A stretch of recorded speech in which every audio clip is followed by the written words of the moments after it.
ketentuan berlaku. Ini penting, walaupun administrasi, tapi inilah menjadi pintu masuk apakah Bapak Ibu teman-teman bersyarat atau tidak untuk melangkah ke tahapan berikutnya. Kemudian berikutnya tahapnya adalah seleksi kompetensi. Nah, ini tes CAT ya. CAT ini apa aja ya? Ini mungkin bisa mulai googling, browsing atau mungkin ada yang sudah coba tahun kemarin tapi belum lulus pasti sudah tahu dong ya.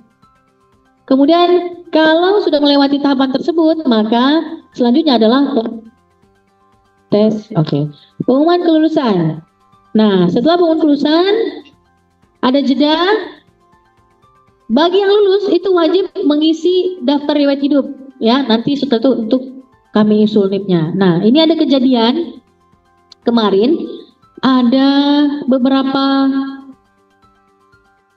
yang lulus di tahun lalu itu terakhir dibatalkan karena mengisi daftar riwayat hidup tapi tidak submit. Bayangkan gitu, lulus Mi. Keteledorannya adalah dia isi daftar riwayat hidup tapi dia tidak dorong, dibatalkan. Bayangkan Ki, lulus Mi, dibatalkan Mi, dan karena dia teledornya sudah di ujung, ini kemarin kita anggap apa? Mundurkan diri ya. Masuk kategori mundurkan diri, maka dia tidak bersyarat untuk ikut lagi tes tahun ini. Ya, disuspend 1 tahun akunnya. Bayangkan Ki, sayang sekali. Jadi teman-teman tolong lebih jeli ya. Kami kan doakan Ki lulus semua ini, insya Allah ya. Jadi kalau lulus bikin nanti ini semua, pada saat pengisian daftar riwayat hidup, tolong jangan lupa dicek baik-baik, submit. Jangan sampai apes Ki, terpaksa dibatalkan. Nah, setelah daftar riwayat hidup diisi, maka kami dari BKD melakukan pengusulan NIP ke BKN. Nanti ini kan ada proses, ada jangka waktu tertentu, baru kemudian akhirnya terbitlah nomor induk P3K. Makanya kami minta, kalaupun teman-teman nanti sudah lulus, agar bagian kepegawaian, Dinas Pendidikan, itu tidak mengeluarkan dulu namanya dari non-ASN. Ya, nanti ada penetapan nomor induknya, baru keluar dari SK non-ASN. Ya, lanjut. Oke, seleksi kompetensi, apa aja sih isinya? Ya, ini kita sharing ya. Soalnya ada 145 butir, dilaksanakan dalam durasi waktu 130 menit, berarti satu soal harus dikerjakan kurang dari 1 menit, ya, harus cepat. Kemudian pembobotan soalnya, untuk teknis bobot jawaban benar bernilai 5 dan salah atau tidak menjawab bernilai 0. Jadi ini tidak jika SMPTN ya. Kalau salah minus. Ini tidak Ji, makanya jawab semua, jangan ada yang kosong. Karena kalau salah, enggak apa-apa Ji.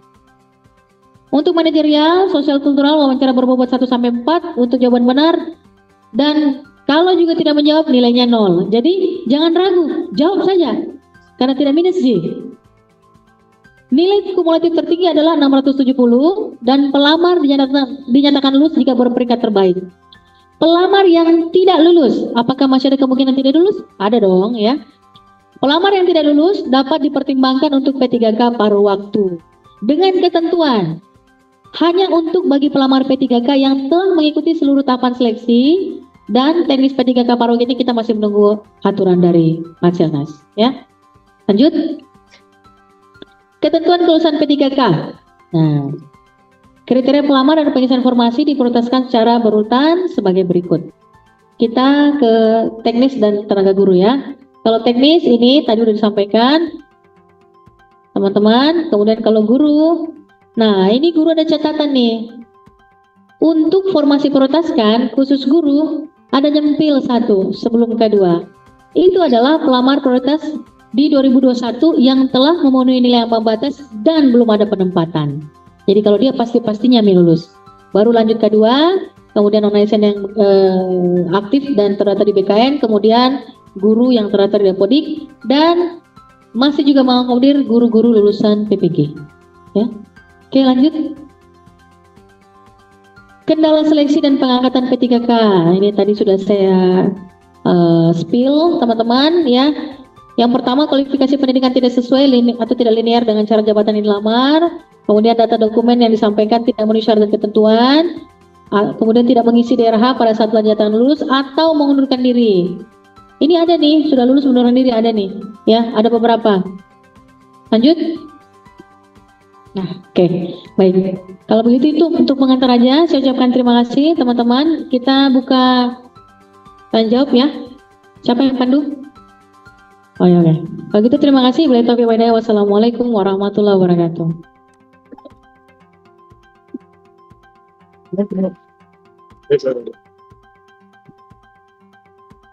Baiklah, itulah dalam SK Sekda. Nah, tadi yang diinformasikan ke dari Ibu Kabit adalah SK non ASN outsourcing itu harus SK Sekda, sedangkan di kami itu SK Sekda non ASN belum kami lihat, teman-teman mungkin belum dapatkan itu masalah SK. Yang ketiga, izin Ibu Kabit, mohon izin, maaf Ibu Kabit. Yang keempat ini mungkin kita ketahui bahwa kriteria 3 prioritas yang utama pada saat pendaftaran di sini ada THK 2 non ASN yang terdaftar BKN, kemudian non ASN yang sudah bekerja 2 tahun dan aktif sampai sekarang. Nah, yang kita ketahui bahwa di Dinas Pendidikan Provinsi itu ada 3 unsur Ibu Kabit. Yang pertama non ASN tendik yang ada di sekolah, non ASN admin yang ada di induk, yang ketiga itu non ASN outsourcing. Nah, di sini yang saya mau pertanyakan ada saya khusus pribadi, izin Ibu, saya staf di keuangan. Di sini saya lihat kuotanya itu 7 untuk pendaftar khusus kualifikasi S1. Nah, kuota 7 itu apakah 3 unsur ini bisa mendaftar di satu formasi itu? Misalkan di Subak Keuangan. Nah, apakah dari teknis sekolah ataupun di luar dari induk itu bisa mendaftar di satu formasi itu? Kan kotanya cuma 7. Nah, sedangkan kita ketahui bersama teman-teman keuangan yang mempunyai ijazah S1 itu sudah 7 orang. Oh, tidak salah Kak Mia. Tapi mohon maaf karena kemarin itu sempat kami salah satu non ASN membantu Ibu Mia dalam penginputan rumah si ASN. Dan memang penginputannya itu kami diberikan kesempatan untuk mengumpulkan ijazah masing-masing ijazah kami yang sudah berada di keuangan, kualifikasi ijazahnya apa, ini loh rumah kita di CASN itu. Jadi pertanyaannya, apakah yang di luar atau pihak dari non ASN yang ada di satuan pendidikan bisa juga mendaftar di kota kami, di induk, khususnya di keuangan. Terima kasih. Baik, terima kasih Bu Mala ya. Oke.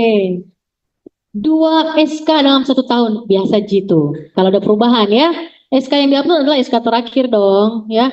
Jadi SK terbaru. Kemudian OS bukan tanda tangan Sekda. Nah, kalau outsourcing ini kayaknya perlu dulu kita identifikasi nih. Ini OS ini kerjasama dengan pihak ketiga atau langsung kontrak dengan dinas. Kalau kerjasama dengan pihak ketiga, ini saya ragu bisa diakomodir. Kenapa? Kalau kerjasama dengan pihak ketiga kan berarti bukan orang di dalam dong ya. Kalau ada kendala, pihak ketiga bisa langsung lakukan rotasi, berubah, tidak terdaftar. Tetapi kalau kerjasama langsung dengan kepala dinas, setahu saya sih kan ada SPK-nya, tanda tangan kepala dinas. Iya kan? Ada kan? Berarti aman ya? Iya, bisa SPK. Cuman memang di OPD lain itu ada yang membuatkan SKOS. Jadi SPK-nya didasarkan dari SK. Itu ada ya. Tapi nanti ini saya kira SPK juga kita akomodir lah ya. Yang penting memang sesuai. Oke? Kemudian apakah bisa dari luar mendaftar di formasi di keuangan? Nah, saya bingung nih, kalau kita yang membantu bikin rumahnya harusnya kan kita tahu. Membuat formasi itu didasarkan dari mapping ASN. Berarti pada saat kita mapping 7 orang di keuangan, pasti kita sudah tahu dong kualifikasi pendidikan siapa yang nanti kita arahkan untuk daftar di situ. Ya, pasti begitu kan bagian kepegawaian Bu ya? Ya, jadi kita kan identifikasi karena kemarin itu kami dari BKD meminta dan berulang-ulang kali kami menghantui mendonor ini OPD agar mengusulkan kuota formasi sesuai dengan jumlah non-ASN yang pertama. Yang kedua, lakukan mapping. Jadi mondar-mandir nih, bagian OPD kepegawaian bagian OPD ini mondar-mandir ke Biro Hortala untuk melihat peta jabatan. Dia akan lihat nih ajab ABK-nya. Dan pasti pada saat mereka menyusun, itu mereka melakukan penyesuaian dengan non-ASN existing di situ. Ya kan nggak mungkin dia pikirkan, oh nanti nih saya bayang-bayangkan nanti nih yang daftar di keuangan itu dari Luhut Timur. Pasti tidak. Pasti yang mereka pikirkan yang akan daftar di situ adalah teman-teman non-ASN yang existing, yang sudah paham pekerjaan di situ. Kan kira-kira sederhananya begitu. Ya. Jadi bukan tidak bisa daftar. Bisa ya mungkin. Tetapi kan kita minta ini, kembali saya ulangi, satu non-ASN, satu pintu. Jadi kalau sudah disiapkan, sudah di mapping sama bagian kepegawaian, teman-teman misalnya yang di Selayar, masa iya rumahnya di Selayar berdaftar di Makassar? Kan enggak lah ya. Ya, jadi kalau saya bukan nggak bisa, tetapi kami sangat menghimbau, sangat mengarahkan bahwa formasi yang dibuat ini kan pasti sudah sesuai dengan mapping. Jadi tolong implementasi, laksanakan harus linear dengan perencanaan. Ya, itu permintaan kami. Kan kita sudah susun perencanaan, masa iya pada saat pelaksanaan kita tidak ikuti? Ya kan kurang kerjaan namanya, ya. Jadi bukan nggak bisa, saya ulangi ya, tetapi kita sesuaikan memang dengan pemetaan. Jadi teman-teman, tolong juga, tolong pada saat didampingi oleh kepegawaian, saya kira saya minta tolong juga jangan juga baper bahwa kenapa saya di sini, kenapa formasiku di sini, kenapa di situ. Itu sudah saya yakin melalui pertimbangan yang matang. Yang penting adalah visinya kita ke depan semuanya duduk dulu, terangkat dulu semua, ya. Nanti penyesuaian kelas, penyesuaian grade nanti kita akan atur kemudian. Nanti kami berusaha ke Kemenpan karena kemarin minggu lalu ada Pak Deputi SMA Kemenpan, ada Pak Asti, Pak Suryo, itu ngobrol ini gimana dengan teman-teman nanti ini yang kelasnya tidak sesuai karena harus turun. Dia bilang nggak apa-apa, yang penting masuk dulu. Nanti 2 tahun kemudian baru kita lakukan penyesuaian. Ya ini kata mereka, ya. Jadi kita tinggal tunggu harapannya. Yang penting kembali lagi teman-teman, kita harus duduk dulu, ya, masuk dulu, ya. Apalagi ini yang teman-teman di pelaksana ini. Kenapa? Karena jabatan pelaksana, kalau kata Kemenpan hanya ada tahun ini, ya. Jadi teman-teman yang lulusan SMA, SMP, SD, ini tempatnya mini mendaftar tahun ini. Jangan sampai dilewatkan kesempatannya. Oke, oke, lanjut silakan. Iya, terima kasih banyak. Masih ada penanya berikutnya, Ibu Kabid. Pak Udin nggak jadi? Oke. Silahkan Pak Dedi. Bismillah, Assalamualaikum warahmatullahi wabarakatuh. Waalaikumsalam. Ibu Kabid, langsung saja. Yang pertama soal tanggal lahir atau tempat tanggal lahir yang salah dalam SK. Apakah itu bisa TMS atau tidak? Yang kedua, jabatan di dalam SK tidak sesuai dengan formasi yang dilamar.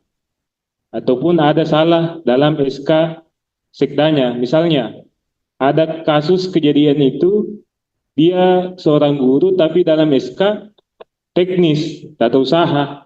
Apakah bisa dipakai mendaftar SK-nya atau tidak? Terima kasih. Baik, salah tanggal lahir. Tadi sudah saya jawab enggak? Waktu sambutan, sudah ya? Jadi kalau salah tanggal lahir, kita input tanggal berapa, kemudian kita submit upload tanggal berapa, dan tidak sama maka TMS. Jadi tolong lebih hati-hati. Tadi ini sudah saya sampaikan, hal yang bisa menjadi TMS adalah kalau salah input. Perbaiki dong SK-nya. Ya, usul untuk perbaiki SK-nya. Teman-teman ini belum pada terima SK kah? Sudah, cek dong. Kalau salah lapor supaya kepegawaiannya minta perbaiki. Ya, oke. Tapi tolong kolektif nah, jangan sampai diperbaiki satu, minggu depan datang sing perbaiki lagi. Minggu depan datang sing lagi perbaiki satu ya.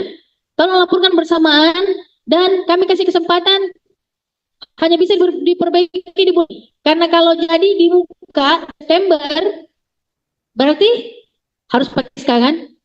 Jadi kalau mau diusul perbaikan, segera. Oke? Kemudian jabatan tidak sesuai formasi.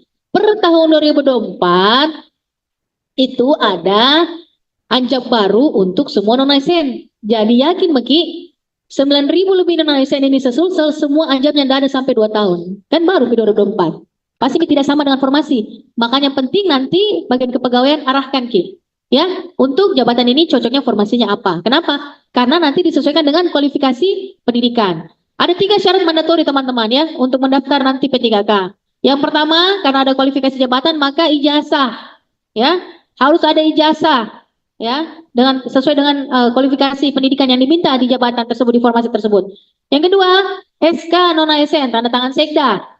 Ya. Syarat ketiga, surat keterangan pengalaman kerja ditanda tangan kepala dinas. Jadi untuk memastikan bahwa kita memiliki kualifikasi jabatan sesuai dengan formasi, nanti dijelaskan di dalam surat rekomendasi tersebut. Oke? Aman ya? Oke, silakan. Baik, terima kasih sekali, jawabannya sangat jelas teman-teman ya. Izin kita bergeser ke penanya yang ada di sekolah dan cabang dinas. Mungkin Arjun bisa dibantu. Yang pertama itu sudah ada raise hand, yaitu Umrah Rusla, mudah-mudahan bergabung dengan teman-teman sesama satu sekolahnya. Iya. Silakan. Bertanya satu sekolah saja. Iya, Umrah atau yang ada. Oke, baik, silakan Umrah Rusla. Assalamualaikum warahmatullahi wabarakatuh. Waalaikumsalam warahmatullahi wabarakatuh. Pertanyaan saya, apakah kualifikasi pendidikan harus sesuai dengan jabatan yang dilamar? Misalnya, sarjana pendidikan Pancasila dan Kewarganegaraan mendaftar untuk jabatan pengadministrasian perkantoran. Terima kasih. Ada yang mau bantu saya jawab? Ada yang mau bantu jawab? Apakah kualifikasi pendidikan harus sesuai dengan formasi jabatan? Jawabannya adalah harus. Oke, jawabannya langsung dijawab oleh Ibu Kabid dan sebenarnya semua peserta bisa menjawabnya. Selanjutnya dari SMK Negeri 4 SMK Negeri 4 Palopo.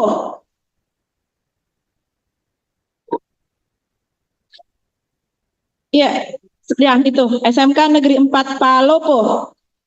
Anda ada orangnya, kita bergeser ke SMK Negeri 6 Lu. Ada Bu, ada SMK 4 Palopo. Yang perempuan. Yang diberikan Nggak ada orang, nggak kelihatan. dari SMK 4 Palopo. Ya, buka kameranya, Bu. Iya, kameranya dulu. Oh iya. Oke, silakan. Iya, terima kasih kesempatannya. Pertanyaan saya yang pertama, apakah Jadi kan kesimpulan awalnya pertamanya yang kami dengar di awal bahwa honorer akan diangkat semuanya. Kemudian kalau dilihat secara ininya sekarang sepertinya ada perubahan lagi persyaratannya Bu. Itu yang mau kami tahu apa-apa saja untuk perlengkapannya, persyaratan apa saja yang bisa kami buat supaya bisa tercover semuanya. untuk pertanyaan kedua, masalah regulasinya Bu, misalnya apakah nanti untuk P3 itu ada sistem afirmasi? Misalnya status gurunya sama-sama pelamarnya P3, namun salah satu gurunya misalnya dia ada sertifikasi pendidiknya, terus masalah umur, masalah lama jabatannya, apakah itu termasuk penilaian? Jadi misalnya Bu, ada 93 kuota matematika, terus yang masuk database dia secara tes peringkat 100, namun secara masa jabatan dia juga masa jabatannya lama. Apakah nanti ada penilaian khusus sehingga dia itu bisa naik peringkatnya? Itu Bu. Sama yang ketiga pertanyaannya itu tentang regulasi PPG prajabatan. kan kuota untuk guru ada sekitar 5.200-an, sedangkan jumlah honorer itu sekitar begitu juga Bu. Terus lulusan PPG Prajabatan ini sangat banyak. Untuk salah satu contohnya saja, IPAS itu sudah sekitar 300 orang. Dari formasi yang ada, apakah memang ada kuota khusus untuk PPG Prajabatan? Kayak tahun lalu ada kuota khusus Bu. Jadi kuota untuk PPG Prajabatan itu sudah terkunci memang. Sehingga untuk P1, P2, P3 itu tidak bisa memilih lagi. Ya, terima kasih. Ya, baik, terima kasih. Walaupun putus-putus, saya coba ulangi ya. Jadi yang pertama kelengkapan persyaratan pendaftaran, yang kedua apakah ada afirmasi, yang ketiga apakah masa jabatan dihitung, kemudian yang keempat tentang PPG. Tolong dulu ditampilkan tadi yang tabel itu Pak, yang persyaratan, yang teknis guru kesehatan, supaya saya menyegarkan. Ya itu, yang tabel, next, ke bawah, ya itu tuh, nomor 13. Nah, ini menjawab langsung semua pertanyaan. Ya. Dalam seleksi P3K itu bukan pakai afirmasi, tapi pakai skala prioritas. Ya. Yang nomor 1 nih, pelamar prioritas ini udah setengah afirmasi nih. Enggak, 70% afirmasi kayaknya. Kenapa? Karena mereka ini pada saat daftar langsung lulus. Ya. Kemudian afirmasi untuk yang punya A, B, C, D. Tolong diingat lagi ini adalah afirmasi, ini adalah prioritas dalam P3K tahun ini. Yang diutamakan paling pertama adalah K2. Ya, tolong teman-teman ingat. Kalau misalnya ada K2, terus tiba-tiba di sini ada guru yang bukan K2, semua media punya. Yang mana lulus duluan? K2, ya, oke. Prioritas berikutnya, non-ASN yang terdaftar pada database BKN dan aktif bekerja. Kalau misalnya ini database BKN, ini nggak database, ya? Yang mana duluan dikasih lulus? Database, ya. Kemudian berikutnya, guru non-ASN di sekolah negeri yang terdaftar Dapodik dan aktif mengajar 2 tahun berturut-turut beruntun. Ya, ini di ranking. Saya juga sebenarnya berharap ada masa jabatan dihitung. Tetapi karena sudah aturannya di ranking. Jadi siapa paling tinggi nilainya? Di ranking sampai ke bawah. Kalau formasinya 30, peserta 30, lulus semua nggak? Iya dong, karena di ranking 1 sampai 30 masuk semua.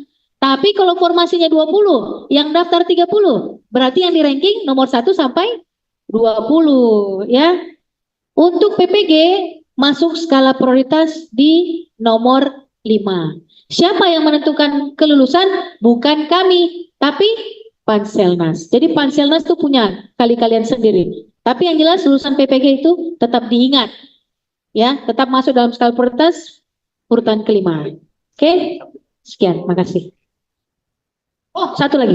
Kelengkapan persyaratan. Saya belum bisa jawab karena belum keluar pengumumannya, ya. Belum ada. Nanti kalau sudah ada, kami kumpulkan lagi OPD untuk kami jelaskan. Nanti OPD akan sampaikan kita semua supaya jangan tanya satu persatu lagi ke BKD. Makasih. Oke, baik. Terjelaskan sekali apa yang disampaikan oleh Ibu Kabid. Selanjutnya, masih ada waktu ya, ini masih panjang. Oh, yang dari... Oke, silahkan. Atas nama siapa? Mic-nya ada dia.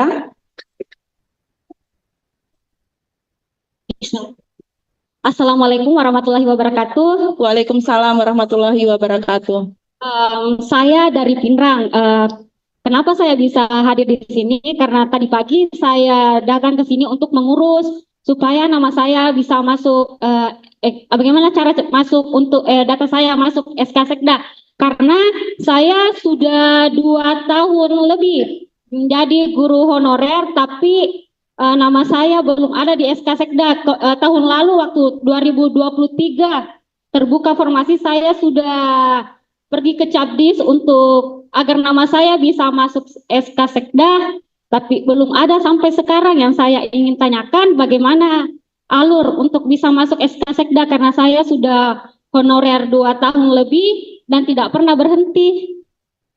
Belum pernah berhenti mengajar. Oke, sekian dan terima kasih kesempatannya. Oke, baik. Selama ini pakai SK apa dong? SK bayar, Bu. Oh, SK bayar ya, baik. Kalau SOP kami ya, ini diberlakukan sebelum saya masuk. Jadi SOP kami untuk SK tanda tangan Sekda, kami menerima usulan dari OPD. Jadi kami tidak terima usulan satu persatu. Kami kolektif ya, usulannya harus resmi dari dinas masing-masing. Jadi kalau bagaimana caranya masuk, melapor ke dinasnya. Ya, kami pokoknya usulnya dinas, seingat-ingat kami berapa, kita kalau ada usulan dinas 100% kita akomodir selama bukan orang baru. Ya. Karena dari Undang-Undang ASN nomor 20 tahun 2023 dan juga surat edaran gubernur tahun 2023 itu tidak boleh lagi mengangkat non-ASN baru. Jadi kami mengakomodir usulan dari OPD selama tidak ada non-ASN baru di dalamnya. Kalau ada, tetap kami SK-kan non-ASN-nya yang tidak masuk. Yang baru itu tidak masuk. Gitu ya. Jadi kalau bagaimana caranya melapor ke OPD. Tetapi kalau sekarang baru mau di-SK-kan dan baru hitungannya kami tidak bisa akomodir. Karena sudah ada aturan. Ya. Saya kira nanti tinggal dicoba dicocokkan dulu datanya dengan OPD. Apakah memang betul tidak pernah sama sekali? Cek ya. Siapa tuh sudah pernah punya nomor register? Coba cek di bagian kepegawaiannya ya. Oke, kasih.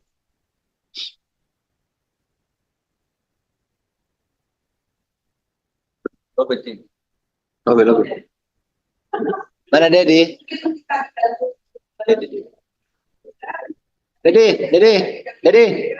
Dedi.